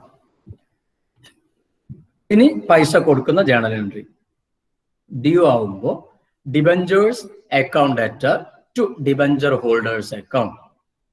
ഇനി ആ പണം കൊടുക്കുക, debenture holders account debtor to bank account. എന്നിട്ട് ഇതോടുകൂടി അത് കഴിഞ്ഞു. ഇനി സിങ്കിങ് ഫണ്ട് അക്കൗണ്ടിൽ എന്തെങ്കിലും ബാലൻസ് ഉണ്ട് എന്നുണ്ടെങ്കിൽ അത് നമ്മൾ ചെയ്ത് നോക്കണം. ക്രെഡിറ്റ് ആണോ കൂടുതൽ, ഡെബിറ്റ് ആണോ കൂടുതൽ നോക്കണം. അപ്പൊ ക്രെഡിറ്റ് ആണ് കൂടുതൽ എന്നുണ്ടെങ്കിൽ നമുക്ക് അതിൽ ബാലൻസ് വന്നിട്ടുണ്ട്, നമുക്ക് അതിൽ കൂടുതൽ പൈസ ബാക്കിയുണ്ട് എന്നർത്ഥം. ആ ബാക്കിയുള്ളതിനെ ജനറൽ റിസർവിലേക്ക് മാറ്റണം. അപ്പൊ ക്രെഡിറ്റാ കൂടുതൽ എന്നുണ്ടെങ്കിൽ അത് കുറയണമെങ്കിൽ ഇനി എന്ത് ചെയ്യണം, അതിനെ ഡെബിറ്റ് ചെയ്യണം. അപ്പൊ sinking fund account debtor to general reserve account. These are the journal entries for redemption of debentures out of profits earmarked with sinking fund account. Okay. ഇനി ഇവിടെ ശ്രദ്ധിക്കേണ്ട ഒരു കേസിൽ, if company has created sinking fund of the equivalent amount of debenture issue, it means that there is no need to create debenture redemption reserve account. എന്ന് പറഞ്ഞാൽ നമ്മൾ sinking fund ഉണ്ടാക്കുകയാണെങ്കിൽ പിന്നെ അവിടെ എന്താ ആവശ്യമില്ല, ഡിബഞ്ചർ റിഡംഷൻ റിസർവ് അക്കൗണ്ടിന്റെ ആവശ്യമില്ല. സിങ്കിങ് ഫണ്ട് ഉണ്ടാക്കുന്നില്ലെങ്കിൽ നിർബന്ധമായിട്ടും ഡിബഞ്ചർ റിഡംഷൻ റിസർവ് അക്കൗണ്ട് വേണം എന്നാണ് അതിന്റെ അർത്ഥം. അപ്പൊ ഇവിടെ നമുക്ക് എന്തുണ്ട്, സിങ്കിങ് ഫണ്ട് ഉണ്ട്, അതുകൊണ്ട് നമുക്ക് ഇവിടെ എന്തില്ല, ഡിബഞ്ചർ റിഡംഷൻ റിസർവിന്റെ ആവശ്യം അവിടെ വരുന്നില്ല. ഇത്രയാണ് ജേണൽ എൻട്രീസും അതിന്റെ നോട്ട്സും ഒക്കെ. ഇനി ഒരു ക്വസ്റ്റ്യനും കൂടെ നമുക്ക് ഡിസ്കസ് ചെയ്യാം. On 1st January 2001, M Limited issued 800 12% debentures of ₹100 each, repayable at the end of 3 years. ഇവിടെയും എന്താണ്, ജനുവരി 1, 2001 ജനുവരി 1 ഒരു കമ്പനി 12% ഡിബഞ്ചർ 100 രൂപ വിലയുള്ള 800 ഡിബഞ്ചർ ഇഷ്യൂ ചെയ്തു. അത് 3 വർഷത്തേക്കാണ്. 3 വർഷം കഴിഞ്ഞാൽ അത് റെഡീം ചെയ്യും. Then it has been decided to institute a sinking fund for the purpose. അങ്ങനെ റെഡീം ചെയ്യാൻ വേണ്ടിയിട്ട് ഇവരൊരു സിങ്കിങ് ഫണ്ട് ക്രിയേറ്റ് ചെയ്യാൻ വേണ്ടി തീരുമാനിച്ചു. The investment were expected to earn 5% net per annum. അങ്ങനെ സിങ്കിങ് ഫണ്ട് നമ്മൾ ക്രിയേറ്റ് ചെയ്ത് ഇൻവെസ്റ്റ്മെന്റ് നടത്തും. ആ നടത്തുന്ന ഇൻവെസ്റ്റ്മെന്റിന് എന്തായാലും 5% ഇൻകം കിട്ടും എന്ന് അവർക്ക് ഉറപ്പുണ്ട്. Then sinking fund table shows that rupees 0.317208 invested annually at 5% amounts to ₹1 in 3 years. Okay, എന്ന് പറഞ്ഞാൽ അവര് ഇൻവെസ്റ്റ് ചെയ്യാൻ പോകുന്ന പൈസ എത്രയാണോ അതിനെ നമ്മൾ ഈ പറയുന്ന 0.317208 കൊണ്ട് മൾട്ടിപ്ലൈ ചെയ്യും. അതിലാണ് നമുക്ക് ഈ 5% കിട്ടുക. നമുക്ക് നോക്കാം, അതിൽ പ്രോബ്ലം വരുന്നുണ്ട്, ആൻസറിൽ നമ്മൾ നോക്കാം. അങ്ങനെ 3 വർഷം വരെ നമ്മൾ ഇത് റിപ്പീറ്റ് ചെയ്ത് ചെയ്യും. ദെൻ ഒരു പ്രധാനപ്പെട്ട ഒരു കാര്യം അതിൽ ശ്രദ്ധിക്കണം. അതുകൊണ്ടാണ് ക്വസ്റ്റ്യൻ മുഴുവനായിട്ട് വായിക്കണം എന്നൊക്കെ പറയുന്നത്. അതിലൊരു സെന്റൻസ് കൂടെ പറയുന്നുണ്ട്, investments were made in multiples of hundreds only. Investment നടത്തുന്നത് 100 രൂപയുടെ മൾട്ടിപ്ലിക്കേഷനിൽ മാത്രമാണ്. എന്ന് പറഞ്ഞപ്പോൾ ഒരു ഉദാഹരണം പറയാം, 1692 ആണ് നമുക്ക് കിട്ടിയത്. ഈ 0.31728 ഒക്കെ വെച്ച് മൾട്ടിപ്ലൈ ചെയ്തപ്പോൾ നമുക്ക് കിട്ടിയത് 1692 എന്നാണ്. അപ്പൊ സിങ്കിങ് ഫണ്ടിലേക്ക് മാറ്റി എന്തായിരിക്കും, ഈ 1692 ആയിരിക്കും. പക്ഷെ ഇൻവെസ്റ്റ്മെന്റ് നടത്തുന്നതോ 1692 അല്ല നടത്തുക, അതിനെ 1700 മൾട്ടിപ്പിൾസ് ഓഫ് 100 മാറ്റണം.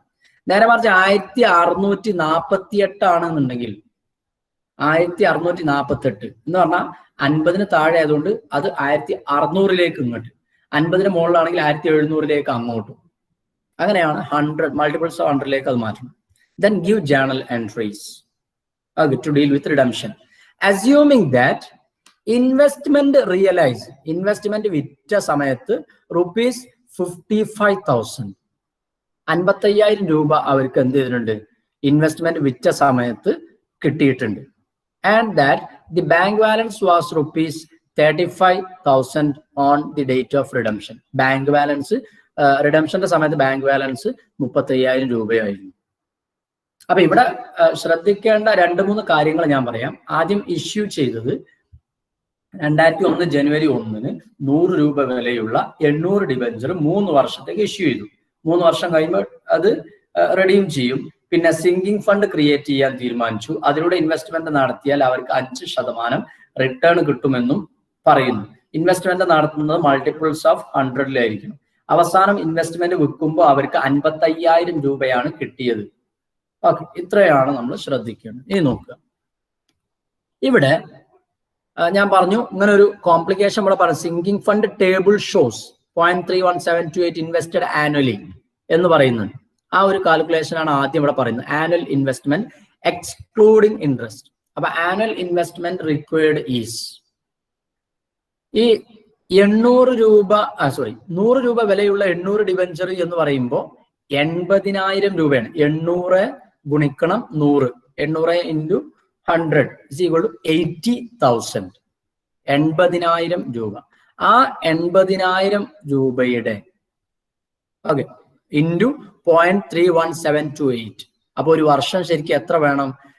25,376.64 എന്ന് പറഞ്ഞാൽ 25,377. അപ്പൊ ഒരു വർഷം ശരിക്കും 25,377 രൂപയാണ് ഇൻവെസ്റ്റ് ചെയ്യേണ്ടത്. ഓക്കെ, അതാണ് നമ്മുടെ സിങ്കിങ് ഫണ്ടിലേക്ക് മാറ്റേണ്ടത് എന്നർത്ഥം. അപ്പൊ ഞാൻ വീണ്ടും പറയാം, ഈ ഒരു കാൽക്കുലേഷൻ ഇവിടെ വരാനുള്ള കാരണം ഈ ക്വസ്റ്റ്യനിൽ അത് പറയുന്നുണ്ട്. Sinking fund table shows that 0.31728 invested annually at 5% amounts to ₹1 in 3 years. 1 രൂപ എന്ന് പറയുന്നത് 3 വർഷത്തേക്കാണല്ലോ. അപ്പൊ 1 രൂപ എന്ന് പറയുന്നതിന്റെ മൂല്യം കണക്കാക്കിയിട്ട് സിങ്കിങ് ഫണ്ട് ടേബിളിൽ അതിന്റെ മൂല്യം കാണുന്നത് 0.317 ആണ്. എന്ന് പറഞ്ഞാൽ 3 വർഷം കഴിയും. ഇപ്പൊ നമ്മൾ ഇൻവെസ്റ്റ് ചെയ്യുന്ന 1 രൂപ ഇൻവെസ്റ്റ് ചെയ്താൽ 3 വർഷം കഴിയുമ്പോൾ അതിന്റെ വില 1 രൂപയുടെ വില 32 പൈസയോളമായിട്ട് കുറയും എന്നാണ് ആ പറഞ്ഞതിന്റെ അർത്ഥം. അപ്പൊ 80,000 രൂപയെ നമ്മൾ അതിനെ എന്ത് ചെയ്യും? ഇതുകൊണ്ട് മൾട്ടിപ്ലൈ ചെയ്യും. അപ്പൊ ഒരു വർഷം നമ്മൾ എത്ര ഇൻവെസ്റ്റ് ചെയ്യണം? അതാണ് ഈ പറയുന്ന 25,377 എന്നുള്ളതിലേക്ക് നമുക്ക് വരുന്നത്. അപ്പൊ ഇതിനെ നമ്മൾ റൗണ്ട് ഓഫ് ചെയ്യണം. കാരണം ഇൻവെസ്റ്റ്മെന്റ് നടത്തുമ്പോൾ 100ന്റെ മൾട്ടിപ്ലിക്കേഷനിലാണ് നമ്മളത് ചെയ്യുന്നത്. അപ്പൊ 377 ആണ്. അതുകൊണ്ട് 400ലേക്ക് അതിനെ നമ്മൾ റൗണ്ട് ഓഫ് ചെയ്യും. ഓക്കെ, ഈ ഒരു ഭാഗം ഒന്ന് നിങ്ങൾ നിങ്ങളുടെ മൈൻഡ് കൊടുക്കുക. ഇനി നമ്മൾ ജേണൽ എൻട്രിയിലേക്ക് കടക്കാൻ പോവാണ്. ആദ്യം ഇഷ്യൂ ചെയ്യുന്ന ജേണൽ എൻട്രി ജനുവരി 1, 2001 ഇഷ്യൂ ചെയ്യുമ്പോൾ ഒരു പ്രശ്നമില്ല. ഇവിടെ എന്താ പറയാ, പ്രീമിയം ഇല്ല, ഡിസ്കൗണ്ട് ഇല്ല, അങ്ങനത്തെ സംഗതികളൊന്നുമില്ല. അപ്പോൾ bank account debtor to 12% debentures account 80,000. ഇവിടെ loss on issue of debenture ഒക്കെ കാണിക്കാത്തത് എന്താണെന്ന് വെച്ചാൽ റെഡീം ചെയ്യുമ്പോഴും എന്ത് പറഞ്ഞില്ല, പ്രീമിയോ ഡിസ്കൗണ്ട് ഒന്നും പറഞ്ഞിട്ടില്ല. അതുകൊണ്ടാണ് നേരിട്ട് ഒരു journal entry bank account debtor to 12% debenture എന്ന് മാത്രം കൊടുത്തത്. ഓക്കെ, അപ്പൊ 800 × 100 80,000 രൂപ. ഇനി ആ വർഷം അവസാനം 31 ഡിസംബർ 2001 ആദ്യം നമ്മൾ എന്ത് ചെയ്യണം? ഒരു സംഖ്യ സിങ്കിങ് ഫണ്ടിലേക്ക് മാറ്റി വെക്കണം. അപ്പൊ profit or loss appropriation account debtor to sinking fund account profit എന്ന് ഇത്ര ഈ സംഖ്യ നമുക്ക് എവിടെ നിന്നാണ് കിട്ടിയത്? ഇവിടെ നിന്നാണ് 25,377. ഓക്കെ, അതിനെ നമ്മൾ 0.317208 കൊണ്ട് നമ്മൾ അതിനെ മൾട്ടിപ്ലൈ ചെയ്തു.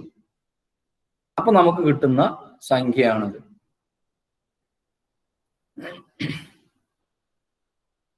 നേരെ മറിച്ച് നമ്മൾ നേരത്തെ പറഞ്ഞ പോലെ ഇതിന്റെ 15% ഇങ്ങനെ പറഞ്ഞില്ലേ, നമ്മൾ എന്ത് ചെയ്യും? 15% കണക്കാക്കുക ചെയ്യാം. അപ്പൊ ആ 15% ആണെങ്കിൽ ശരിക്കും 12,000 കിട്ടുള്ളൂ. ഓക്കെ, ഏതാണെങ്കിലും ഇവിടെ ക്വസ്റ്റ്യനിൽ ഇങ്ങനെ പറഞ്ഞത് കൊണ്ടാണ് നമ്മൾ ഇങ്ങനെ ചെയ്തത്. അപ്പൊ സിങ്കിങ് ഫണ്ടിലേക്ക് 25,377 നമ്മൾ മാറ്റി. Annual instalment to sinking fund account. ഇനി നമ്മൾ എന്ത് ചെയ്യുന്നു?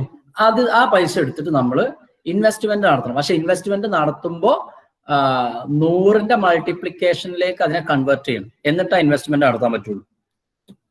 അപ്പോ sinking fund investment account debtor to bank account 25,400. Okay, ഇനി അടുത്തത് ഇതിന്റെ ഇൻട്രസ്റ്റ് കിട്ടും. അപ്പൊ നമ്മൾ ഇൻവെസ്റ്റ്മെന്റ് നടത്തിയത് ഈ വർഷം ലാസ്റ്റ് ആണ്, 31 ഡിസംബറിലാണ്. അപ്പൊ ഞാൻ അടുത്ത വർഷമാണ് അതിന്റെ ഇൻട്രസ്റ്റ് കിട്ടുക. അപ്പൊ 31 ഡിസംബർ 2002 അതിൽ ഇൻട്രസ്റ്റ് കിട്ടുന്നതാണ് ആദ്യം. Bank account debtor to interest on sinking fund investment account 25,400 ആണ് നമ്മൾ ഇൻവെസ്റ്റ് ചെയ്തത്. 5% റിട്ടേൺ കിട്ടുമെന്ന് പറഞ്ഞിട്ടുണ്ട്. അപ്പൊ 25,400 ഇൻറ്റു 5/100 അപ്പൊ 1,270. That is the return, interest on investment. ഈ കിട്ടിയ ഇൻട്രസ്റ്റ് ഓൺ ഇൻവെസ്റ്റ്മെന്റിനെ വീണ്ടും സിങ്കിങ് ഫണ്ടിലേക്ക് നമ്മൾ ട്രാൻസ്ഫർ ചെയ്യും. അപ്പൊ interest on sinking fund investment account debtor to sinking fund account 1,270. അതിന് നമ്മൾ സിങ്കിങ് ഫണ്ടിലേക്ക് മാറ്റി. ഇനി അടുത്ത ഈ ഒന്നാമത്തെ വർഷം നമ്മൾ എടുത്ത പോലെ തന്നെ രണ്ടാമത്തെ വർഷവും നമ്മൾ ഇനി എന്ത് ചെയ്യണം? ആനുവൽ ഇൻസ്റ്റാൾമെന്റ് എടുക്കണം. അപ്പൊ ഒരേ സംഖ്യ തന്നെ, profit and loss appropriation account to sinking fund 25,377. Okay, അപ്പൊ രണ്ടാമത്തെ വർഷം ഇനി നമ്മൾ ഇൻവെസ്റ്റ് ചെയ്യുന്നത് നോക്കുക. ഒന്നാമത്തെ വർഷത്തെ ഇൻവെസ്റ്റ്മെന്റ് അവിടെ ഉണ്ട്. രണ്ടാമത്തെ വർഷത്തെ ഇൻവെസ്റ്റ്മെന്റ് നോക്കുക. 25,377 പ്ലസ് 1,270. ഓക്കെ, അത് നമ്മൾ ആഡ് ചെയ്യുകയാണെങ്കിൽ നമുക്ക് വരിക 1,270. നമുക്ക് 26,647 എന്നാണ് വരിക. 26,647 26,647. അപ്പൊ 50-ൽ താഴെയാണ്. അപ്പൊ 26,647 ആണ്. 26,600 താഴേക്ക് വരും. അതിന് നമ്മൾ നിയറസ്റ്റ് മൾട്ടിപ്പിൾസ് ഓഫ് 100ലേക്ക് നമ്മൾ അതിനെ റൗണ്ട് ഓഫ് ചെയ്യും. ഓക്കെ, അതിന് നമ്മൾ വീണ്ടും ഇൻവെസ്റ്റ് ചെയ്യും. Sinking fund investment account debtor to bank account അതിന് വീണ്ടും നമുക്ക് എന്ത് ചെയ്യും? ഇൻട്രസ്റ്റ് കിട്ടും. അപ്പൊ ഇവിടെ നമ്മൾ നോക്കേണ്ടത് ഈ ഇൻട്രസ്റ്റ് കിട്ടുമ്പോൾ ആദ്യം നമ്മൾ ഇൻവെസ്റ്റ് ചെയ്ത 25,400 അവിടെ ഉണ്ട്. ഇപ്പം നമ്മൾ ഇൻട്രസ്റ്റ് അടക്കം ഇൻവെസ്റ്റ് ചെയ്ത 26,600. ഇത് രണ്ടും കൂടെ കൂട്ടിയിട്ട് അതിന്റെ 5%. കാരണം ഒന്നാമത്തെ വർഷം ഇൻവെസ്റ്റ് ചെയ്ത് നമ്മൾ തിരിച്ചെടുത്തിട്ടില്ല, അത് അവിടെ ഉണ്ട്, അതാണ് ആ 25,400. പിന്നെ രണ്ടാമത്തെ വർഷം നമ്മൾ ചെയ്ത 26,600 രൂപ. ഇതിന് രണ്ടിനും കൂടി 5%. അപ്പൊ 2,600 ആയി. ആദ്യം നമുക്ക് 1,270 ഉണ്ടായിരുന്നുള്ളൂ, ഇപ്പൊ അതിന്റെ ഇരട്ടി വരും. കാരണം എന്താണ്? ഇൻവെസ്റ്റ്മെന്റ് ഇരട്ടി ആയിട്ടുണ്ട്. അപ്പൊ 2,600. ദെൻ അഗെയിൻ ആ കിട്ടിയ ഇൻട്രസ്റ്റിനെ നമ്മൾ വീണ്ടും എന്ത് ചെയ്യുന്നു? സിങ്കിങ് ഫണ്ട് അക്കൗണ്ടിലേക്ക് ട്രാൻസ്ഫർ ചെയ്യുന്നു. Interest on sinking fund investment account to sinking fund account 2,600. ഇനി മൂന്നാമത്തെ വർഷം നമ്മൾ സിങ്കിങ് ഫണ്ടിലേക്കുള്ള എന്താ പറയാ ആനുവൽ ഇൻസ്റ്റാൾമെന്റ്, ഇൻവെസ്റ്റ്മെന്റ് അല്ല, ഇൻസ്റ്റാൾമെന്റ് ആണ്.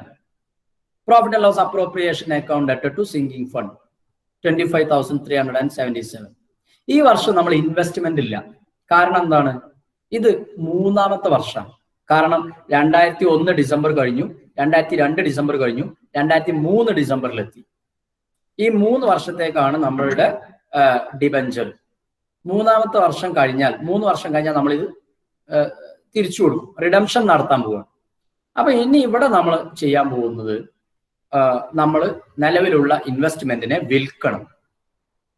ആ ഇൻവെസ്റ്റ്മെന്റിനെ വിൽക്കുമ്പോൾ നമുക്ക് 55,000 രൂപ കിട്ടുമെന്ന് ക്വസ്റ്റ്യനിൽ പറയുന്നുണ്ട്. ലാസ്റ്റ് ഭാഗത്ത് പറയുന്നുണ്ട്, അസ്യൂമിങ് ഇൻവെസ്റ്റ്മെന്റ്സ് റിയലൈസ് ₹55,000. ഇൻവെസ്റ്റ്മെന്റ് വിൽക്കുന്ന സമയത്ത് 55,000 രൂപ കിട്ടും, അല്ലെങ്കിൽ കിട്ടുന്നുണ്ട് എന്ന് പറയുന്നു. അപ്പൊ അവിടെ നോക്കുക, bank account to sinking fund investment account 55,000. ഇവിടെ നിങ്ങൾ ഇനി മനസ്സിലാക്കേണ്ടത്, ഇവിടെ നമ്മൾ സിങ്കിങ് ഫണ്ട് ഇൻവെസ്റ്റ്മെന്റ് ക്രെഡിറ്റ് ചെയ്തത് 55,000 ആണ്. അപ്പൊ ഇതിനു മുമ്പുള്ള സിങ്കിങ് ഫണ്ട് ഇൻവെസ്റ്റ്മെന്റുകൾ കൂട്ടി നോക്കണം. കാരണം നമുക്ക് സിങ്കിങ് ഫണ്ട് ഇൻവെസ്റ്റ്മെന്റിന് ലാഭമാണോ നഷ്ടമാണോ എന്നുള്ളത് നോക്കണം.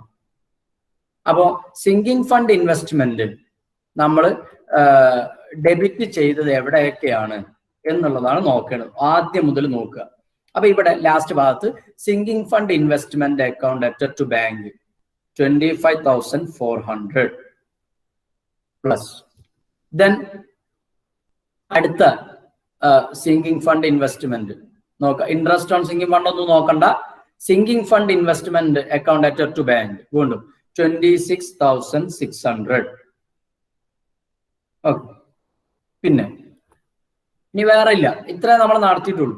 അപ്പൊ ഇത് രണ്ടും നമുക്ക് ആഡ് ചെയ്താൽ 52,000 ആണ്. 52,000 രൂപയാണ് നമ്മൾ ഇൻവെസ്റ്റ്മെന്റ് നടത്തിയത്. പക്ഷെ വിറ്റപ്പോ നമുക്ക് എത്ര കിട്ടി? 55,000 രൂപ ഇങ്ങോട്ട് കിട്ടിയിട്ടുണ്ട്. ഇൻവെസ്റ്റ്മെന്റ് വിറ്റപ്പോ നമ്മൾ ഇൻവെസ്റ്റ് ചെയ്ത് 52,000 ആണ്, പക്ഷെ ആ ഇൻവെസ്റ്റ്മെന്റ് വിറ്റപ്പോ നമുക്ക് 55,000 കിട്ടി. അപ്പോ ഇനി നമ്മൾ എന്ത് ചെയ്യുന്നു? അതിലുള്ള ആ ലാഭത്തിനെ നമ്മൾ അതിനെയും സിങ്കിങ് ഫണ്ട് അക്കൗണ്ടിലേക്ക് മാറ്റും. Sinking fund investment account 3,000. കാരണം ഇവിടെ വരെ നമ്മൾ ഇൻവെസ്റ്റ്മെന്റ് നടത്തിയിട്ട് സിങ്കിങ് ഫണ്ട് ഇൻവെസ്റ്റ്മെന്റ് അക്കൗണ്ട് എന്ന് പറഞ്ഞാൽ ക്രെഡിറ്റ് ചെയ്ത് 55,000, പക്ഷെ ഡെബിറ്റ് ചെയ്തത് എത്ര ചെയ്തിട്ടുള്ളൂ? 52,000 ചെയ്തിട്ടുള്ളൂ. അപ്പൊ ഒരു 3,000 കൂടെ ചെയ്യാനുണ്ട്. ആ 3,000 കൂടെ സിങ്കിങ് ഫണ്ട് അക്കൗണ്ടിലേക്ക് മാറ്റുക. Sinking fund investment account 3,000 to sinking fund account. ആ സിങ്കിങ് ഫണ്ടിന്റെ കേസ് അവിടെ നമ്മൾ തൽക്കാലം നിർത്തി. ഓക്കെ. ഇനി ഡിബഞ്ചർ റെഡീം ചെയ്യാം. 12% ഡിബഞ്ചേഴ്സ് അക്കൗണ്ട് 80,000 രൂപയുടെ ഡിബഞ്ചർ ആണ്. 800 × 100 to debenture holders 80,000. Then debenture holders account to bank പൈസ കൊടുത്തു 80,000. ഇനി ലാസ്റ്റത്തെ നമ്മൾ ചെയ്യണമെങ്കിൽ ബാലൻസ് ഉണ്ടെങ്കിൽ റിസർവിലേക്ക് മാറ്റാനാണ്. അപ്പൊ ആദ്യം എന്ത് ചെയ്യണം? നമ്മൾ sinking fund account sinking fund അക്കൗണ്ടിക്ക് കുറെ പൈസ മാറ്റിയാണ്. സിങ്കിങ് ഫണ്ട് അക്കൗണ്ടിന് ക്രെഡിറ്റ് ചെയ്തത് അത് എത്ര ഉണ്ട് നോക്കുക. എന്നിട്ട് അതിന് ഡെബിറ്റ് ചെയ്തതിനെ കുറക്കണം. ഓക്കെ. അപ്പൊ നമ്മൾ ഫസ്റ്റ് നോക്കുക സിങ്കിങ് ഫണ്ട് അക്കൗണ്ട് എന്ന് പറഞ്ഞാൽ ഒന്നാമത്തേൽ നമ്മൾ എന്താണ്? ബാങ്ക് അക്കൗണ്ട് 12, അതിൽ സിങ്കിങ് ഫണ്ട് ഇല്ല. പിന്നെ profit and loss appropriation account to sinking fund account 25,377. Okay, sinking fund account credit ചെയ്തിട്ടുണ്ട് 25,377. അടുത്തതിൽ സിങ്കിങ് ഫണ്ട് അക്കൗണ്ട് ഇല്ല, അത് സിങ്കിങ് ഫണ്ട് ഇൻവെസ്റ്റ്മെന്റ് ആണ്, അത് നമ്മൾ മൈൻഡ് ചെയ്യണ്ട. അടുത്തത് വരുന്നത് bank account interest account at interest on sinking fund investment account at to sinking fund account 1,270 plus. അപ്പൊ നേരത്തെ 25,377 പ്ലസ് 1,270. വീണ്ടും profit loss appropriation account at to sinking fund 25,377 തന്നെ. ദെൻ പിന്നീട് വീണ്ടും ഇൻട്രസ്റ്റിനെ സിങ്കിങ് ഫണ്ടിലേക്ക് മാറ്റുന്നത് 2,600. ദെൻ അഗെയിൻ പ്രോഫിറ്റ് എന്ന് എടുത്തിട്ട് വീണ്ടും സിങ്കിങ് ഫണ്ടിലേക്ക് മാറ്റുമ്പോൾ 25,377. ആകെ നമുക്ക് വരുന്നത് 80,001 രൂപ. പിന്നെ എന്താണ് ഇവിടെ വീണ്ടും ഒരു ജേണൽ എൻട്രി ഉണ്ട്, sinking fund investment account at to sinking fund account, ഒരു 3,000 കൂടെ. ഓക്കെ, അപ്പൊ 83,001 രൂപയാണ് സിങ്കിങ് ഫണ്ട് അക്കൗണ്ടിലുള്ളത്. എവിടെയും സിങ്കിങ് ഫണ്ടിനെ ഡെബിറ്റ് ചെയ്തിട്ടില്ല. അപ്പൊ അതിലുള്ള പൈസയെ നമ്മൾ ജനറൽ റിസർവിലേക്ക് ട്രാൻസ്ഫർ ചെയ്യും. അപ്പൊ sinking fund account at to general reserve account 83,001 rupees. So these are the journal entries. ഇതാണ് അതിന്റെ ജേണൽ എൻട്രി. ഇങ്ങനെയാണ് നമ്മൾ ആ പ്രോബ്ലം ചെയ്യാം. So today we are discussed about the redemption of methods of redemption of debentures. One of the method is redemption in lump sum. Then the redemption in lump sum can be done out of profit or out of capital. Then if we are today we are discussed about redemption in lump sum out of profit. Then the out of profit again there are two methods: profits not earmarked and profits earmarked with the sinking fund. Okay, so these are the area of redemption in lump sum out of profit. So I think everyone understood the topic, and if you have any doubts or queries, then you can contact me directly. Okay, നിങ്ങൾക്ക് എന്തെങ്കിലും സംശയങ്ങൾ ഉണ്ടെങ്കിൽ നിങ്ങൾ എന്ത് ചെയ്യാം, personal ആയിട്ട് വരിക. നിങ്ങളുടെ